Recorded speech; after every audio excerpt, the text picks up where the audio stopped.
नमस्कार मित्रांनो, weekly market आउटलुकच्या ह्या भागात आपल्या सर्वांचे स्वागत. चला सुरुवात करूया ह्या आठवड्याच्या वीकली मार्केट आउटलुकला. ह्या आठवड्यात निफ्टीने आज क्लोज दिला आहे 17,944 ह्या पातळीवर. ह्या आठवड्याचा जर आपण वीकली चार्ट बघितला तर निफ्टीने एक वीकली चार्टवर spinning top kind of candle pattern बनवला आहे. ज्या अर्थी निफ्टीने ही कॅन्डल रचना बनवलेली आहे त्या अर्थी हाय व्होलॅटिलिटी हे निफ्टीने दाखवलेली ह्या आठवड्यात. आणि तसं पाहिलं तर निफ्टीने एक higher top higher bottom formation पण मेंटेन ठेवलेलं आहे. सो क्लिअर कट जर पाहायला गेलं आपण तर वरच्या बाजूस बेअर्सनी जास्त जोर लावला म्हणजे रेजिस्टन्सचा, आणि खालच्या बाजूस बायरही तितकेच अडून होते. सो टग ऑफ वॉर ह्या आठवड्यात आपल्याला पाहायला मिळालं. हेच स्पिनिंग टॉप कॅन्डल पॅटर्न आपल्याला सांगते. जर डेली चार्टवर जर आपण पाहिलं तर निफ्टी हा गेल्या ह्या आठवड्यात ओपन झाला, फ्लॅटिश ओपन झाला. त्यानंतर त्याने एक लो बनवला जो की 17,720च्या आसपास, आणि त्यानंतर कंटिन्युअस 3 दिवस त्याने एक higher top higher bottom formation करत 18,134चा हाय मारला ह्या आठवड्यात. आणि त्यानंतर आजच्या शेवटच्या दिवशी एक प्रॉफिट बुकिंग आपल्याला हायर लेवलला पाहायला मिळाली आणि निफ्टी 18,000च्या पातळीच्या खाली वीकली क्लोज झालेला आहे, जो की 17,944 या पातळीवर क्लोज झाला. ह्या आठवड्यात निफ्टीने 0.49% वाढ दर्शवलेली आहे. ही महत्त्वाची गोष्ट आहे. वाढी सगळं क्लोज झालेला आहे. आता जर आपण निफ्टीचा डेली चार्टवर जर पाहिलं तर हा RSI जो आहे, जो मोमेंटम इंडिकेटर आहे, तो पण हायर टॉप हायर बॉटम फॉर्मेशनने वर चाललेला आहे. आणि तो आज ह्या आठवड्यात आता 50च्या वरती जस्ट ट्रेड करतोय, जेणेकरून हे दाखवत आहे की पॉझिटिव्ह मोमेंटम इंडेक्समध्ये बिल्ड होताना दिसत आहे हळूहळू, जो की पुढील काळासाठी एक आश्वासक संकेत आहे. जर आपण वीकली निफ्टीचा सपोर्टची जर गोष्ट केली तर ह्या आठवड्याचा जो लो आहे जो की 17,719, हा लो एक इम्पॉर्टंट सपोर्टचं काम करेल पुढील आठवड्यासाठी इमिजिएट. आणि त्याखाली 17,652 हा इम्पॉर्टंट सपोर्ट झोन असेल. आणि तिसरा जो सपोर्ट असेल तो 17,353 जो की स्विंग लो आहे, जो 3 आठवड्यांचा लो पण आहे. वरच्या बाजूस निफ्टीला इमिजिएट स्ट्रॉंग रेजिस्टन्स जो असेल तो की 18,265 ह्या पातळीवर. तिथे मल्टिपल टच पॉईंट्स लेवल पण आहेत आणि ती एक इम्पॉर्टंट रेजिस्टन्स पातळी आहे. त्या लेवलला निफ्टीने गेले मागील 5 आठवडे रेजिस्टन्स घेतलेला आहे मागच्या महिन्याच्या. सो 18,265 जोपर्यंत वरच्या बाजूस तोडत नाही तोपर्यंत फ्रेश बाईंग निफ्टीमध्ये येणं मुश्किल आहे. सो आताही निफ्टी पॉझिटिव्ह जरी असला तरी 18,265 ह्या पातळीवर आम्ही आपल्याला प्रॉफिट बुकिंग एकदा केलं पाहिजे हे असं सुचवू इच्छितो. जर 18,265 ह्या पातळीच्या वरती निफ्टी जर टिकला तर फ्रेश बाईंग आपण निफ्टीमध्ये आणि मार्केटमध्ये करू शकतो. आणि मग निफ्टीचा पुढील टार्गेट जे की त्याचा लाईफ टाईम हाय असू शकतं, जो की 18,500च्या नंतर 18,887 पर्यंत निफ्टी जाऊ शकतो. सो ह्या आठवड्यासाठी ट्रेडर आणि इन्व्हेस्टरला हेच सल्ला राहील की त्यांनी सपोर्टच्या जवळ ट्रेड करावा आणि 17,650 हे त्यांचा स्टॉप लॉस असेल येत्या आठवड्यात, जो की बाईंग साईडचा असेल. बँक निफ्टीच्या बाबतीत जर आपण पाहायला गेलो तर बँक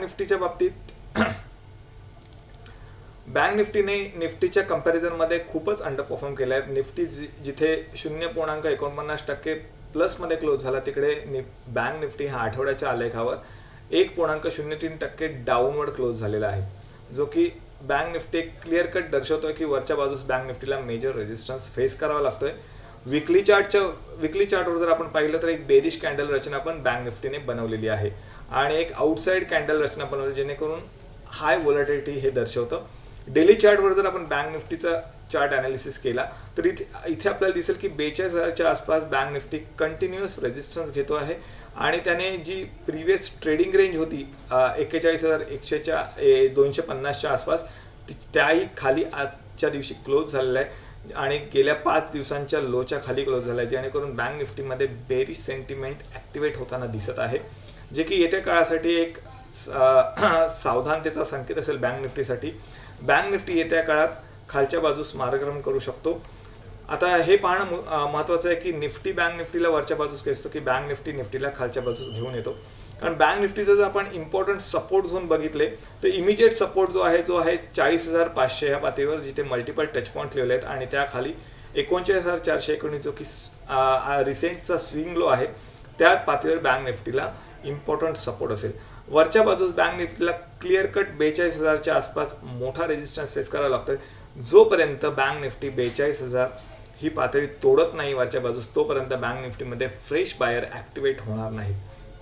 जर बँक निफ्टीने 42,000 ही पातळी ओलांडून वरती क्लोज झाला तर बँक निफ्टीला इमिजिएट टार्गेट जे असेल ते की 43,000 आणि 43,700 ह्या पातळीपर्यंत बँक निफ्टी जोमाने उसळी मारू शकतो. तोपर्यंत बँक निफ्टीला आपण सावधानतेने ट्रेड करणं अत्यंत आवश्यक आहे. पुढील आठवड्यासाठी आम्ही तुम्हाला 2 स्टॉक सुचवू इच्छितो जे की मार्केटला आउटपरफॉर्म करू शकतात. त्यापैकी पहिला आहे तो म्हणजे GSPL limited, Gujarat state Petronet limited. ह्या चार्टला जर आपण विकली चार्टवर पाहिलं तर आपल्याला एक दिसून येईल की एक clear cut higher top higher bottom formation ह्या आठवड्यात त्याने स्टॉकने बनवलेला आहे. आणि एक जर आपण पाहिलं तर अपवर्ड स्लोपिंग हा स्टॉक चाललेला आहे. Higher top higher bottom formation स्विंगमध्ये पण दिसत आहे, जे करून हे दर्शवतं की ह्या स्टॉकमध्ये बुलिश सेंटिमेंट मोठ्या प्रमाणात ॲक्टिवेट आहे. डेली चार्टचा जर आपण विचार केला GSPLचा, जर डेली चार्ट जर पाहिला आपण तर आपल्याला इथे दिसून येईल की डेली चार्टवर ह्या स्टॉकने 255 ह्या पातळीजवळ एक बॉटम फॉर्मिंग केलेला आहे. Double bottom kind of formation केलेलं आहे आणि एक पुन्हा एकदा तो वरच्या बाजूस उसळी घेत आहे. सो ह्या स्टॉकला आपण 275 ते 280च्या रेंजमध्ये आपण बाय करू शकता. खालच्या बाजूचा स्टॉप लॉस जो असेल तो असेल 258च्या आसपास आणि वरच्या बाजूस टार्गेट जे असेल ते 320च्या आसपास आपणास मिळू शकतं. दुसरा जो स्टॉक आहे तो म्हणजे KPR मिल लिमिटेड. ह्या स्टॉकला जर आपण विकली चार्टवर ॲनालिसिस केला तर आपल्याला असं दिसून येईल की विकली चार्टवर ह्या स्टॉकने एक ट्रेंडलाईन डिसेंडिंग ट्रेंडलाईन ब्रीच केलेली आहे गेल्या आठवड्यात आणि स्टॉक त्या ट्रेंडलाईनच्या वरती अतिशय सहजतेने गेले 2 आठवडे मार्गक्रमण करत आहे, जेणेकरून ह्या स्टॉकमध्ये बुलिश मोमेंटम ॲक्टिवेट झालेलं आपणास पाहायला मिळू शकतं. डेली चार्टवर जर आपण पाहिलं ह्या स्टॉकला तर डेली चार्टवर सुद्धा एक सॉसर पॅटर्न ब्रेकआउट दिलेला आहे या स्टॉकने आणि विथ व्हॉल्यूम कन्फर्मेशन पण. हा स्टॉक सध्या 600च्या आसपास ट्रेड करतोय. ह्या पातळीवर आपण ह्या स्टॉकला बाय करू शकता. स्टॉप लॉस जो असेल तो आपल्याला 550च्या आसपास लावावा लागेल आणि वरती जे टार्गेट असेल ते 680 ते 710 ह्यापर्यंत आपल्याला ह्या स्टॉकमध्ये आपल्याला टार्गेट मिळू शकतं. सो या आजच्या ह्या सेशनमध्ये इतकंच. हा सेशन आपल्याला कसा वाटला हे आम्हाला कमेंट करून नक्की कळवा. तसेच हा व्हिडिओ जर आपल्याला आवडला असेल तर ह्या व्हिडिओला लाईक आणि शेअर करायला विसरू नका. सो आपण भेटू आता नेक्स्ट व्हिडिओमध्ये. तोपर्यंत आमच्या GPL कॅपिटल या यूट्यूब चॅनलला पण आपण सबस्क्राईब करा. So till then thank you and have a profitable trading session. Thank you.